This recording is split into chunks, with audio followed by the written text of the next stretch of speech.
បាទសួស្តីបងប្អូនទាំងអស់គ្នាបាទថ្ងៃនេះមកធ្វើទៅទៅនឹង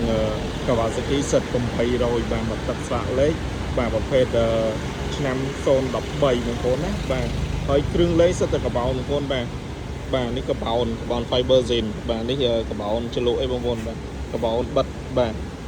បងប្អូនបានខ្ចោកខ្ចៅទីធានា full បណ្ដោយណាបងប្អូនបាទលេខកញ្ចក់ស្លាបបាទលេងដៃអង្គយ៉ាបាទបោះសិន800នឹងបណ្ដោយបាទការដៃការពារបាទមានសំណាញ់ធុងទឹកបាទកប់សេរីបាទកាបោនម៉ាស៊ីនបងប្អូនណាបាទយើងលេងស្រាប់អស់ហើយបងប្អូនយកទៅហត់ចាំលេងអីទេបាទបងប្អូនយកទៅជីកបដោយបាទបងប្អូនណាបាទហើយស៊ីម៉ាំងយើងលេងបាទ SC រួចទៀតបងប្អូនបាទកប់សេរីបាទហើយទៅតងស្លាកលេខបងប្អូនណាបាទចិត្តការ៉េ9បងប្អូនបាទស្លាកលេខខ្ពស់ទៀតបងប្អូន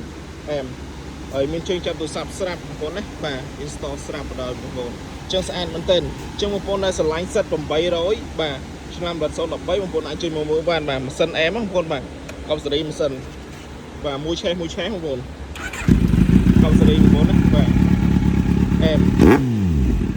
បងប្អូនបាទអញ្ចឹងបងប្អូនដែលស្រឡាញ់សិត800បង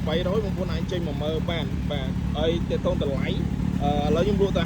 $42.50បងប្អូនបាទ4250បាទខ្ញុំលក់ខាតវិញបងប្អូនណាអញ្ចឹងបងប្អូនដែលស្រឡាញ់បងប្អូនអាចចេញមកមើលបានបាទពីមុនលក់ហាស្ដើងបងប្អូនបាទអញ្ចឹងអរគុណច្រើនបងប្អូនសម្រាប់បងប្អូនដែលចូលចិត្តបាទហាថ្មីនៅព្រៃសរបងប្អូនណា